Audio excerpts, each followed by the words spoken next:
Here is covering Unit 4, Lesson 1, which is our introduction to rational functions and their graphs. It matches, you might notice, our cubics and their graphs, as well as our quadratics and their graphs. So we're going to go over all of the vocab words first. Up here at the top, I've numbered them, or I guess technically lettered them. And we have our graph over here on the right side. Down here, obviously on your copy, you can't see the highlighted part. I thought it was going to show up gray and it sure did not. But we're going to talk about our horizontal asymptotes as well. And then we just have a section of information with the graph for the next couple. Here we go. Up at the top, it says a blank is any function with an x in the blank. This is obviously going to be a rational function. That's what we're talking about today. A rational function is any function with an x in the denominator.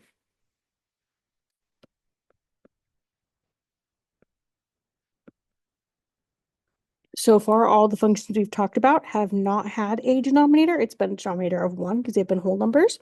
This is the first time that we're going to have an x in the denominator, which is going to impact the continuity of our graph, which we'll talk about down at the bottom. It says often they will also have a polynomial in the numerator, but not always. For our class here in Algebra 2, we're mostly going to do both. We'll have some that don't have one and some that do, like this down here. When you get to pre-cal, if you decide to go to pre-cal, we will do mostly ones that have a polynomial in the top and in the bottom, which you'll see on the back side or the next page. Due to the nature of this function, the graph will always have two or more blank, which are separated by blank, such as a vertical asymptote. We will always have two or more pieces of graph, and those are called branches. So you'll normally have a left branch and a right branch, which are separated by, these things are called discontinuities.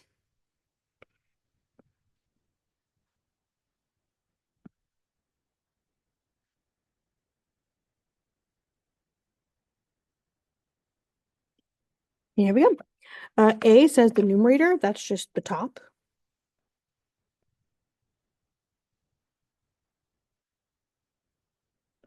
In this case, it is 3, so I'm just going to put an A over here. B is the denominator, that is the bottom.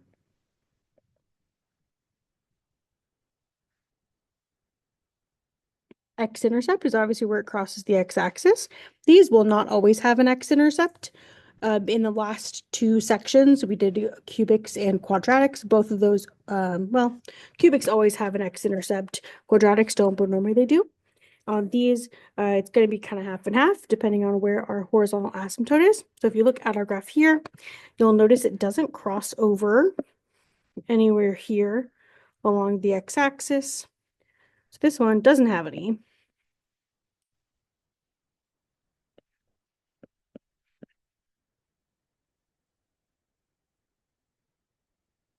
I'm just going to put an arrow this way just to show the for this graph we have none.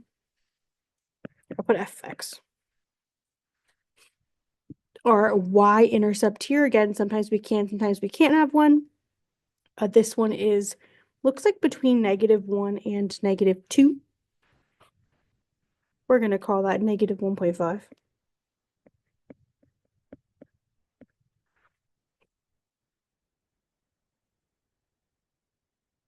In our next section, all three of these are linked together and often used interchangeably. They're not technically exactly the same thing, but normally we will use these terms switched around in and out of each other.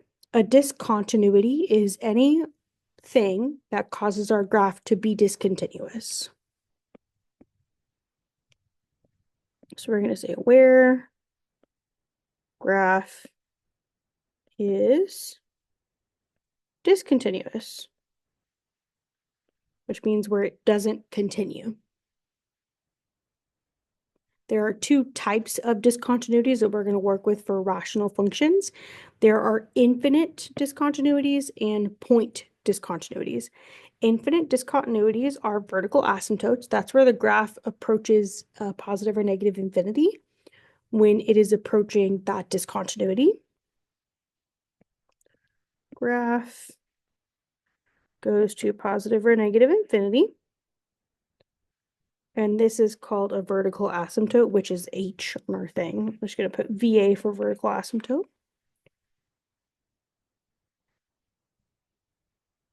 And the second type is a point discontinuity. That just means that when our graph is approaching, it approaches not infinity, but the actual point from the left and the right side. For this graph here, we don't actually have a hole over here or a point discontinuity, but you can see it on the next page here on example 2. This is what a point discontinuity looks like.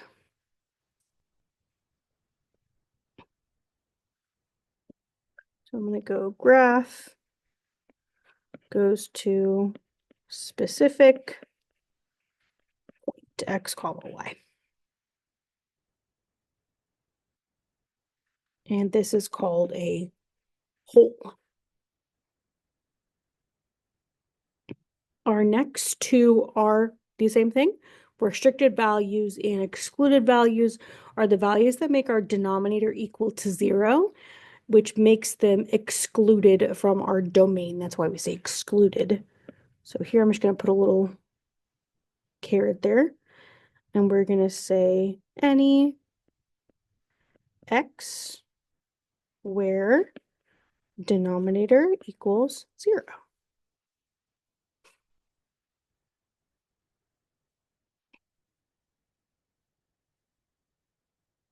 And if you look at our equation here, we would just identify like what number would make this denominator equal to 0. If I wanted this to be equal to 0, I would plug in a positive 2 right there, because 2 minus 2 is 0. So this is our restricted value. We normally call them RVs. And that was letter F. We put an F right there.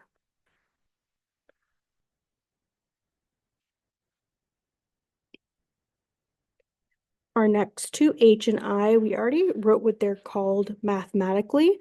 I'm going to write what they're called over here, what they actually look like. A vertical asymptote is any vertical line where the graph doesn't exist. So x equals a number where denominator is equal to 0. When we're looking at our equation, this is only in the denominator.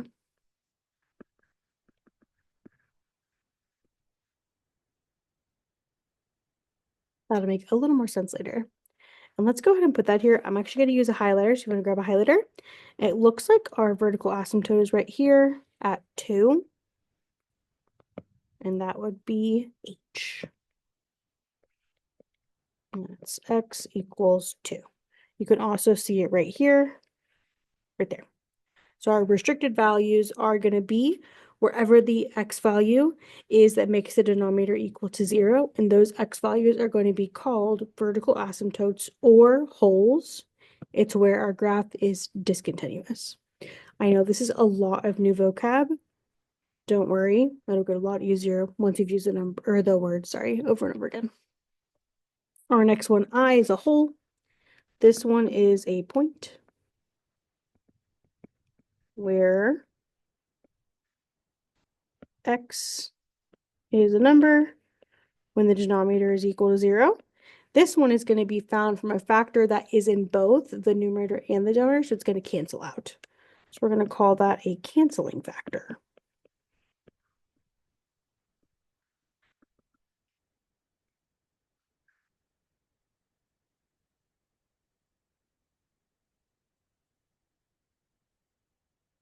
Our horizontal asymptote is a horizontal line where a graph normally does not cross. It's going to help us with the end behavior. This is going to be y equals a number, and then we're going to say tells end behavior.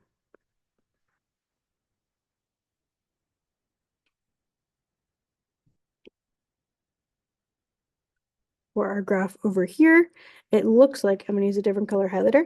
It looks like we flatten out here at 0, actually, on the x-axis, which is why we don't have an x-intercept. Remember, this one didn't have any, and that's because our graph approaches at 0. I'm going to label that was J. So that would be y equals 0 there for our horizontal asymptote.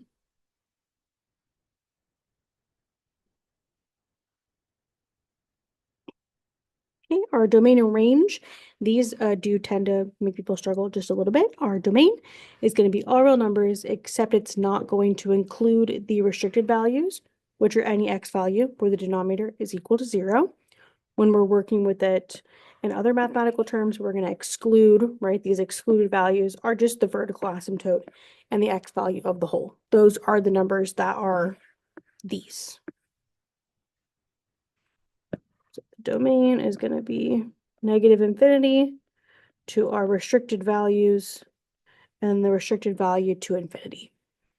So that's all x except the vertical asymptote and the whole, which are restricted values.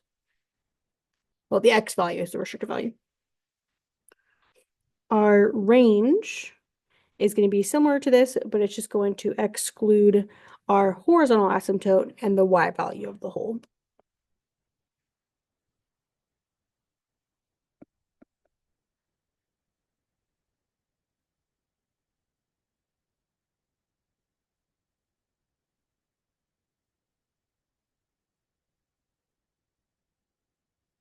Those are not called restricted values. They don't have anything to do with the domain.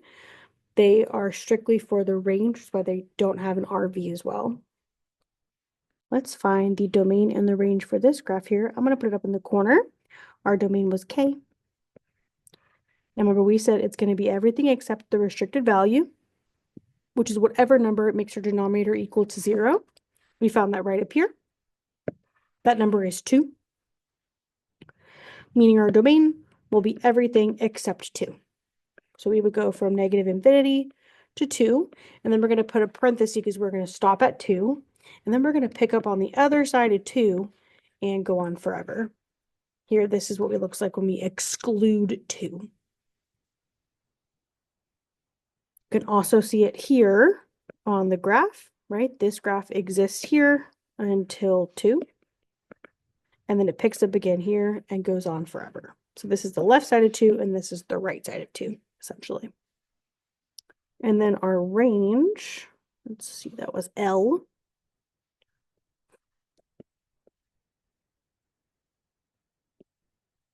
Our range is everything except the horizontal asymptote and then a hole if we have one. This one didn't have a hole, so we're just going to worry about the horizontal asymptote. That is at y equals 0. I have that right here. It's going to be every number but 0. So negative infinity until 0. Then I'm going to stop, and I'm going to pick up on the other side of 0. Another way to write this is to put a U in the middle instead of a comma. That just means and. It's called a union. And there we go. Our last words down here, obviously we've already seen these. The end behavior of rational functions, in my opinion, is actually pretty easy. Our end behavior, remember, is always going to be on the left side. We're going towards negative infinity. And on the right side, we're going towards positive infinity. And for these, because of the nature of these kind of graphs, the y value is always going to be going towards the horizontal asymptote if there is one.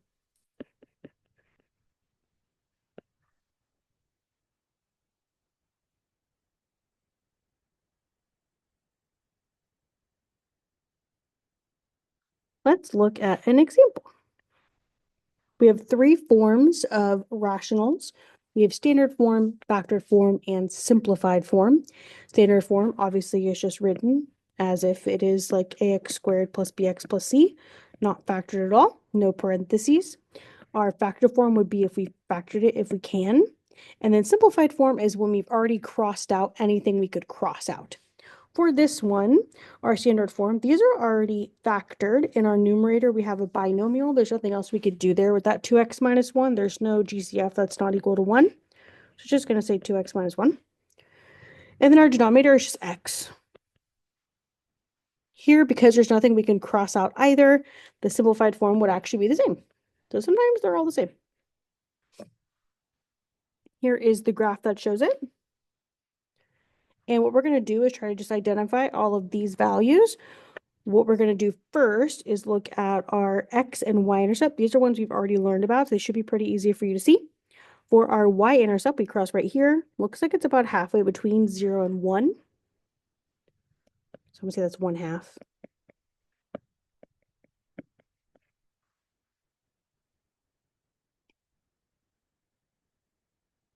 And we get the x-intercept, from any factor in the numerator that doesn't cancel out. You can see that right over here. Right here, we would cancel this whole out. So this is the one that's left over that doesn't cancel.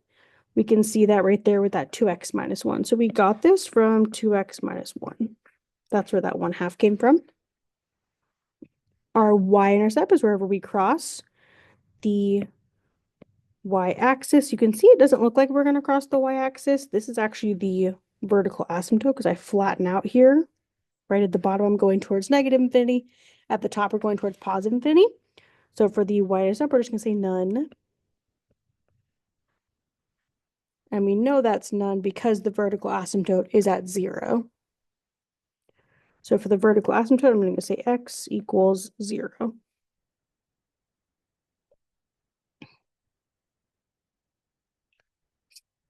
And I got that, if you look over here, the vertical asymptote is the one in the denominator that doesn't cancel out. So it's the one that's left over.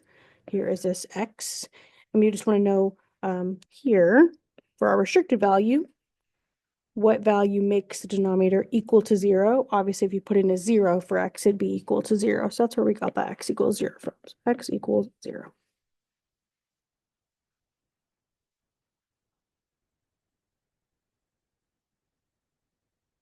I'm going to look for a hole next. I don't have a hole. There's no circle anywhere. I also didn't cross anything out. Remember, if we cross something out, a factor that has an x, that's our hole. Nothing crossed out. So this is none, which also makes sense, right? Because we only have one restricted value. If we had a hole, it would be another x value. Our horizontal asymptote is right here. I'm going to highlight that as well. We flatten out right here, and that is at 2. So y equals 2. There is also a mathematical way to do that. I have that written up here. And to do that, we're just going to look at our standard form. And we're going to look at the degrees here. So I have an x to the first power, x to the first power. And we just compare the degrees. So if they have the same degree like we do here, we're looking for the same. Right there, same. Okay, so if I had a bigger degree on the bottom, this would tell me my horizontal asymptote. If I had a bigger degree on top, I wouldn't have a horizontal asymptote. And if my degrees are the same, so exponents are the same, divide coefficients, I just look at the numbers in front. So here I have a 2 on the top and a 1 on the bottom. 2 divided by 1 is 2. I'm just going to write over here that we used HDC to help us remember what we did there. Got our n behavior.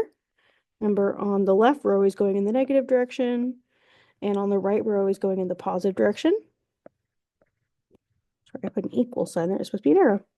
And our y, you'll see on the left, it is approaching the horizontal asymptote. And on the right, it's also approaching the horizontal asymptote. That's why I said it was easy for these type. It's always going to be approaching the horizontal asymptote, which in this case is 2.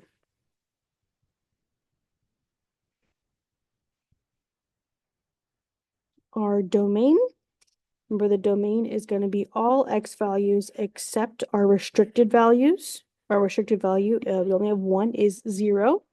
This is going to be everything except 0. So I'm going to go from negative infinity until 0. I'm going to exclude 0, and I'll go forever from there. For the range, same situation, except, look up here, it is going to be everything except the horizontal asymptote, and then if we do have a hole, the y value of the hole, our horizontal asymptote was 2. That's going to be everything but 2.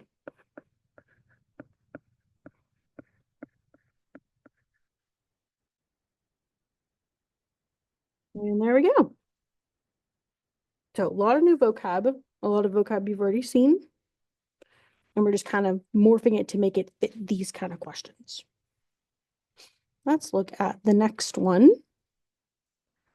What I want you to do is see if you can go from this standard form to factored form, and then cross out anything you can and write simplified form, and then come back.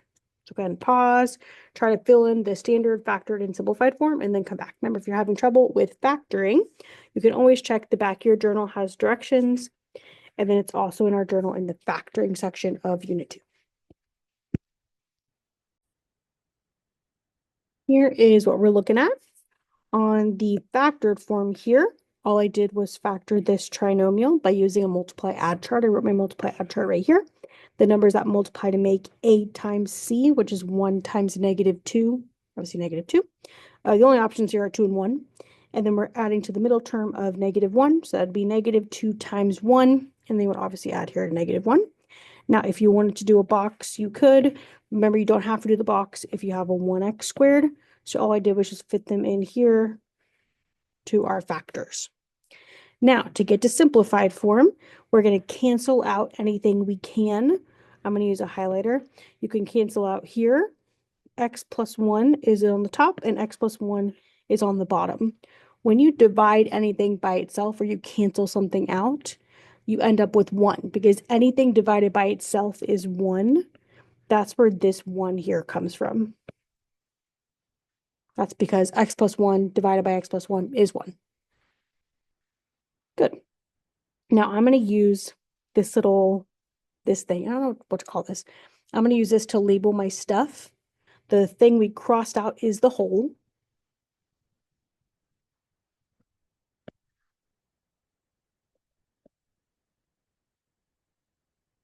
On the denominator, what we didn't cross out was a vertical asymptote. And then we don't have an x-intercept because that's what would be left over in the top. But there's not anything in the top left over. There's just a 1, so there's not going to be an x-intercept.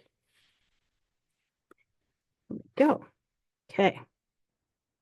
Now, go ahead. I want to see if you can fill in as much of the box as possible, ignoring the whole. So don't do the whole yet. We'll do that part together. And that means also ignoring the domain and range because you need part of the whole for that. So try to do all of the boxes except this one, half of this one, and then these two. Okay, so go ahead and pause so you can fill in all the boxes that don't have a star and then come on back.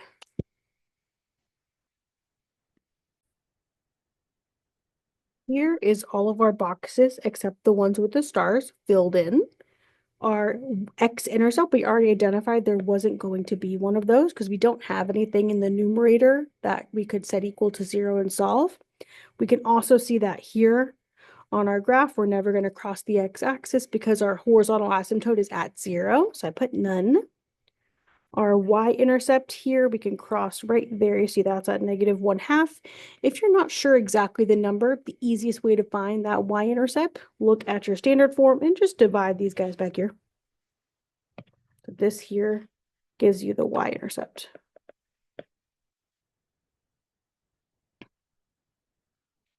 Our next one was restricted values. Remember, I put a star because we're just doing half of that box. We got one restricted value. Our restricted values, by definition, are any number, x value, that makes a denominator equal to 0. You can see me solving that right here. If I set my x minus 2 equal to 0, I just want to know what value of x would make that equal to 0, and 2 minus 2 is 0. If it helps you, you might notice a pattern. It's always just going to be whatever this number is with the opposite sign, unless it has a number in front of here. My vertical asymptote, we already labeled it, is whatever didn't cross out of our simplified form in the denominator, aka our restricted value here, x equals 2. I just labeled what factor I got that from right there. Our horizontal asymptote, remember we use this right here to find that. And we're looking at the exponents or the degree of the numerator and the denominator on the standard form. So if I look over here, I have x to the first power on the top and x squared on the bottom. So the one on the bottom is bigger. So bigger on bottom, this is y equals 0. And that's right here. And then I also highlighted over here, you can see right there, which again is why we didn't have an x-intercept. I left the whole blank. Our end behavior, we're always going to go towards negative on the left and positive on the right for x. And then our y value will always be approaching our horizontal asymptote because that gives us that end behavior. So we're both approaching 0 there. Now, the whole. Here we go. Our whole is whatever we canceled out. I canceled out an x plus 1.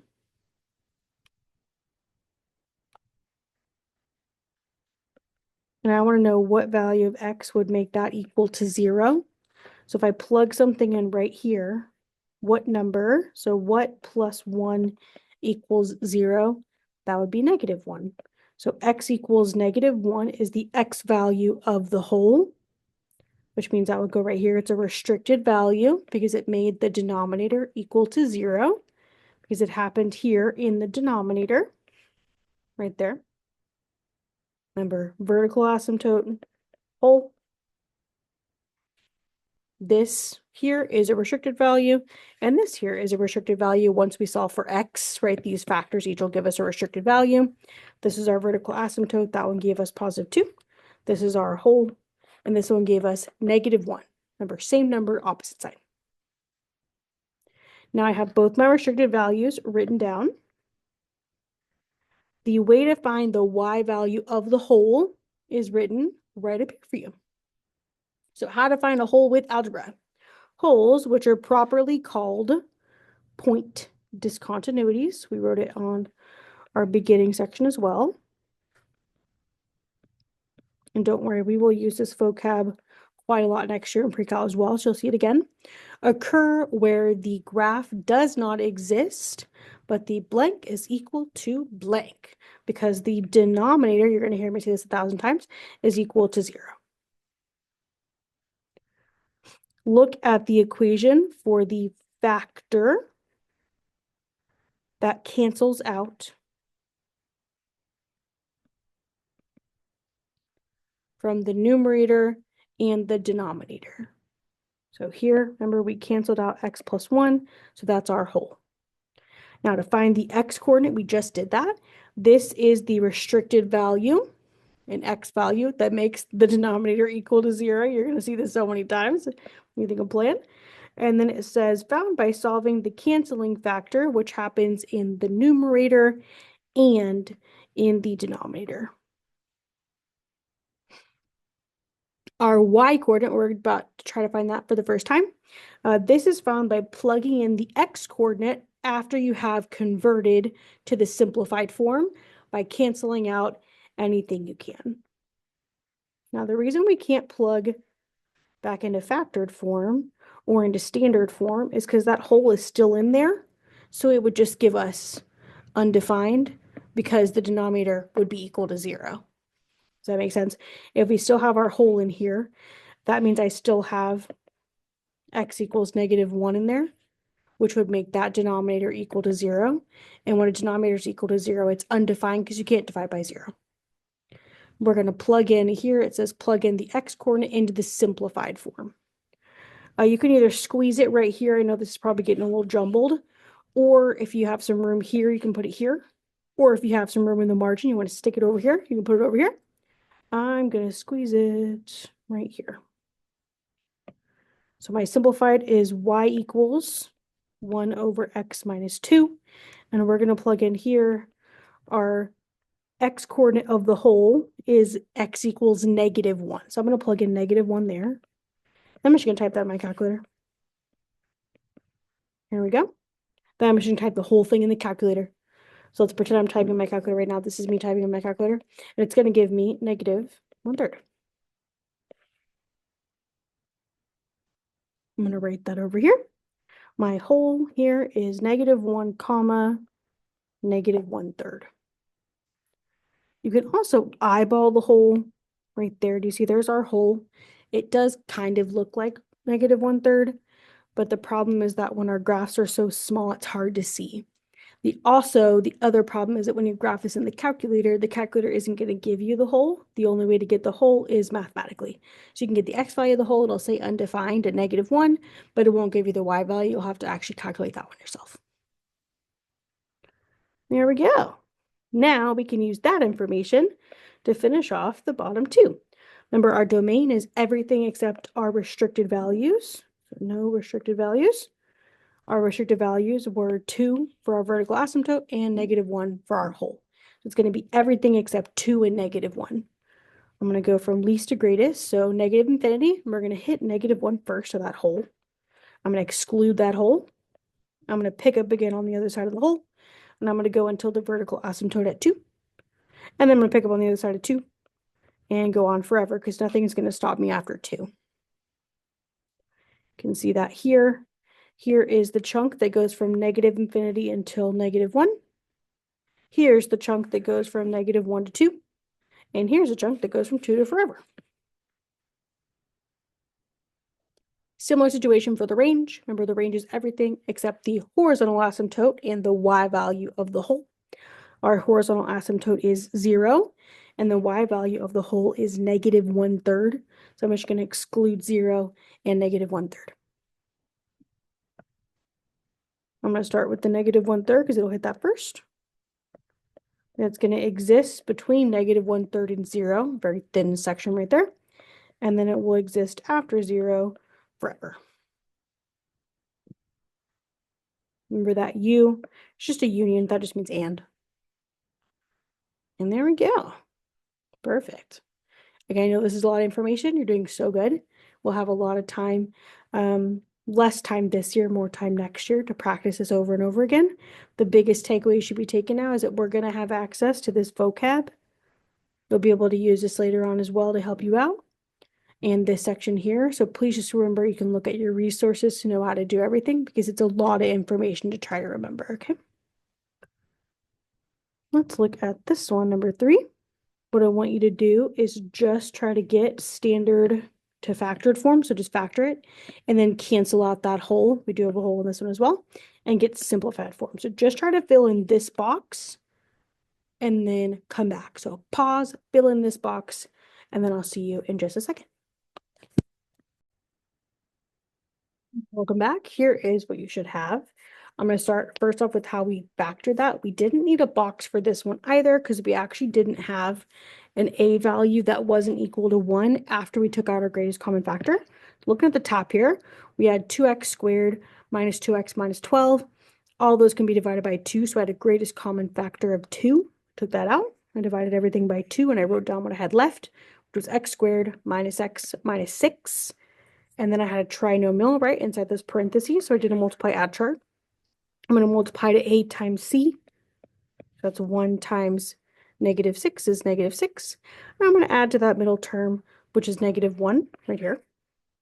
The numbers that multiply to make -6, and we'll add to 1 or 2 and 3. To multiply to a negative, we add one of them negative. And then to add to a negative, the bigger number is going to be the -1. So I put that on the 3, and that's what got me here. Remember, because it was just 1x squared, we didn't have to do the box. So I just wrote down my numbers from my multiply add chart here. And don't forget to keep that 2 on there. And then our denominator was a binomial. The only 2 options for a binomial are to find a greatest common factor or to do a difference of 2 perfect squares. That means our first term is a squared term, our subtracting in the middle, and then our second term is also a perfect square. I just rewrote that here like we did in our notes way back when we learned this back in the day. And 4 was 2 squared. And then remember, this just separates into whatever it can make. The only way to get x squared is x times x. The only way to get a negative is a positive number times a negative number. And the only way to get 2 squared is 2 times 2. That's where I got that from. This is all in your notes on Unit 2 if you need to look back on that factoring. And then to get to simplified form, remember all I'm going to do is cancel out whatever could be canceled out. In this case, it was an x plus 2. Now I'm going to label stuff. I'm going to go based on this right here. So the x-intercept is whatever is left in the top if it has an x on it. The vertical asymptote is whatever is left in the bottom in our simplified form. And then the whole is whatever is canceled out. Let's go ahead and label those. So here's our hole because it canceled out. That means this is our x-intercept, and this would be our vertical asymptote because it didn't cancel out. And you can also match those to the graph as well. Okay, you know how to do it all now. So we're going to pause again, see if you can fill in the whole box, and then I'll see you in a second. Welcome back. Here is our box filled in. Obviously, if you want to pause, you can just look at the box. I have our x-intercept here. I filled in here on each of them which factor gave me that value to hopefully help you try to hold on to that in your brain a little bit better. I know that's really hard for the pre-calc kids to get as well. Our x-intercept, if I look over here on the graph, crosses at 3. So I did 3, 0, and I got that from the factor that does not cancel out. So let's give you this one right here, meaning whatever value would have made that equal to 0. Remember, I'm going to do the same number, opposite sign, so it was x minus 3, so it's x equals positive 3. Our y-intercept, remember we get that from just dividing these terms right here, our constant terms in our standard form. That's the one that doesn't have the x attached. Negative 12 by negative 4 is positive 3. You can also see that here on the graph. I'm going to mark it. It's right there at positive 3. Our restricted values are whatever values where our graph does not exist because our denominator is equal to 0. It's whatever values make the denominator equal to 0. That's going to be right here. We're just going to look at whatever values would make those factors equal to 0. Here, if I plugged in to x plus 2, if I plugged in a negative 2, that would make that equal to 0. And if I plugged in a positive 2, that would make that equal to 0. Remember, it's going to be the same number, opposite sign. So our restricted values end up being negative 2 and positive 2. And those are the x value of the hole and the vertical asymptote. Our vertical asymptote here, this was the factor that didn't cancel out. You can see it right there. It's still in my final equation here, and that is positive 2. I can also see it here. If you aren't doing so great with using the equation, you can get everything from the graph. If the graph is given to you, it's right there. My horizontal asymptote, remember I'm going to get that from looking at my equation, and it's over here. We're looking at the exponent. For ours, we have an x squared on the top and an x squared on the bottom. So they have the same exponent. So we'll use this one here. Exponents are the same. Divide the coefficients. Coefficient just means the number in front. So I would here, look there, it's a 2 and a 1. 2 divided by 1 is 2. That's how I got y equals 2. I also included the HTC part on there to help us remember that's what we used. And then I highlighted it over here in blue. I can see that from the graph if I wasn't sure, because that's where it flattens out with our ends here. Our hole, we already have that it's the one that cancels out, so it was x plus 2. And to solve that, that was a restricted value of x equals negative 2. And then remember to get the y coordinate of that point, I'm going to look back up here. And I wrote it here, the y coordinate. This is found by plugging in the x coordinate, so negative 2, after you have converted to simplified form by fully canceling out anything that you can. Here was simplified form. I just wrote it over here. You can put it wherever it fits on your paper. And then here I just plugged in negative 2 for x. I typed this whole thing into my calculator, and it told me 5 over 2. It might have also told you 2.5. Those are the same thing. Either one is fine. And then I wrote it down right there. You can also see that here on the graph. You can kind of just eyeball it. It's just we don't know exact, right, if we don't have the exact number. But you can see this looks like negative 2, and then it's halfway between 2 and 3, so 2.5. There. Next is our end behavior. Remember, our end behavior is asking what's happened on the left end, what's happening on the right end. The left end's over here, and the right end's over here. On the left, we are approaching negative infinity for x, and we're approaching the horizontal asymptote for y, which is 2. On the right side, we're approaching positive infinity for x, and the y is approaching the horizontal asymptote, which is 2. And then last, we have our domain and range. Remember, the domain is going to be everything except for the restricted values, which are whatever numbers make the denominator equal to 0. It's going to be a test question. Remember that. Here is a restricted value there. That was our x value of our hole. And then here is our vertical asymptote. Our range is everything except the horizontal discontinuities. Well, air quotes and discontinuities are not actually discontinuities, but it's right here. It stops existing there at 2. And then at the hole, it doesn't exist at the hole, and the hole's y value was 2.5 or 5 halves. And that's what you see right here. So this is our horizontal asymptote, and this is the y value of the hole. And there we go. You did a great job. This is a lot of new information. This is a topic that is not easy. Please, again, don't feel overwhelmed if you're still struggling just a little bit. We will see this multiple more times. Remember, you're going to be able to use these notes later on, especially to help you with the hole, which is up here in this box, and the horizontal asymptote, which is right here. And then a little breakdown there. Okay, good luck. See you later. Bye.